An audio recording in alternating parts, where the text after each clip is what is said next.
Turnīrs pats par sevi noteikti ļoti labs. Jā, nu, mērķi noteikti nesasniedzām. Mērķis bija tikt ārā no grupas, kas bija diezgan ļoti. Tas bija vienkārši jāizdara. Pirmās spēles labi nocīnījāmies gan pret RSU, kam bija diezgan labs sastāvs, pēc tam pret LU arī. Abas spēles reāli beigās tikai zaudējām. Un nu, pēdējā spēlē, nezinu, grūti par kaut ko pateikt, to spēli bijām spēcīgāki, par viņiem bijām priekšā.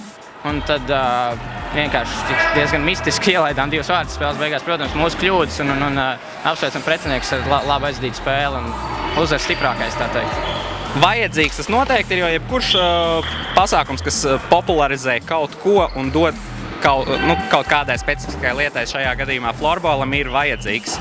Šajā gadījumā viņš noteikti neko neatņem, tikai dod. Un mūsu skolai tas ir vēl vairāk vajadzīgs, teiksim, es uzskatu, nekā, teiksim, RTU un LU, kur visi jau tā spēlē. Mums visi tomēr ir amatieri un mums ir papildu stimulācija uzvarēt vai sacensties ar virslīgas spēlētājiem, pieredzējušākiem. Tā ir laba lieta, jā. Citās komandās ir vairāk tādi Latvijā varbūt pazīstami spēlētāji. Jūsu komandā cik spēlētājs piedalās Latvijas čempionātā un varbūt jūs trenēties regulāri kopā, kā jūs gatavojaties šim turnīram? Jā, mums ir, ja nemaldos, viens spēlētājs, kurš spēlē Latvijas čempionātu pirmajā līgā. Einārs Ločmēls, pārējie mēs neesam licencēti spēlētājs doto brīdi. Treniņi mums notiek Ventspilī, jā. Mums ir 2 reizes nedēļā treniņi, bet mēs paši arī viņus organizējam, vadām. Jūs laikam esat vis tālāk atbraukuši. Kā jūs gatavojaties šim turnīram?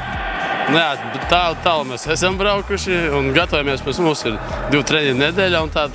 Kopš mēs sākam braukt uz šīm universitātēm, mēs esam sākuši nopietnāk tam attīstīties, tāpēc ir uzlabojumi salīdzinoši. Cenšamies pamazām. Tieši mūsu otrā komanda piedalījās priekšpēc, bet pirmajai komandai nācās vismaz tikt play-offos, bet tā kā viņi neieradās, diemžēl neiznāca īstenot to. Kā jūs augstskolā notiek? Ir organizēti treniņi vai jūs spēlējat kaut kādās citās komandās un savācaties uz turnīriem? Treniņi īpaši tā kā netiek organizētā oficiāli, bet mēs paši organizējam treniņus un mums dod zāli. Mēs paši sportojam, paši sev, tā konkrēti netiek nekas organizēts.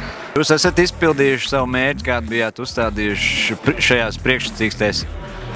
Noteikti, ka nē, vajadzēja uzvarēt, bet neko. Nebija pilns sastāvs, būs pilns sastāvs, es ceru, būs fināla turnīra, tad jau redzēsim, kā būs. Jā, es domāju, pavisam noteikti mēs esam apmierināti, neskatoties arī uz to, ka sastāvs bija diezgan tāds, teiksim tā, šķidrs, teiksim tā, kad mums pietrūka daudz spēlētāji, vadošie, protams, arī, un jā, mēs noteikti varam būt apmierināti ar to, kā mēs nospēlējam. Realitāte rāda pats, jā, 2 spēles, 2 uzvaras, vārtattiecība grandios, 24-1 kaut kas tāds, jā. Bet varēja vēl labāk, otrā mājiņa, tiši nevar realitāte moments, kā bišķi jāpiestrādā. Pirmā mājiņā viss kārtībā, tad ģim viss nokārtā. Šķiet, ka RTU augstskolā florbols ir, starp augstskolām ir viens no vecākajiem un agrāk ieviesis. Kādi jums ir mērķi vispār florbolā un šajā turnīrā? Turnīrā? Obligāti vinnēt. Nevar jau tā vienkārši atnāk paspēlēt. Jāvinnē, jādabūt rezultāts. Jau cik gadus ir vinnēts un arī dažreiz arī zaudēts, bet galvenais mērķis uzvarēt turnīrā un viss. Citu variantu nav. Diemžēl slimības un citi apstākļi liedza dažām komandām ierasties uz šo turnīru, bet tās komandas, kas ieradās, bija gatavas cīnīties par visiem 100%. Visas spēles bija ļoti interesantas un notikumi mainījās ļoti spraigi. Pat pēdējās minūtēs, pēdējās sekundēs tika izcīnītas uzvaras un bija arī rūgti zaudējumi. Tātad ceru, ka komandas ir ļoti apmierināts ar šo priekšsacīgu posmu. Visapmierinātākās būs tās komandas, kuras būs tikuši fināla posmā, kurš norisināsies šeit pat Rīgas Olimpiskajā sporta centrā 20. janvārī.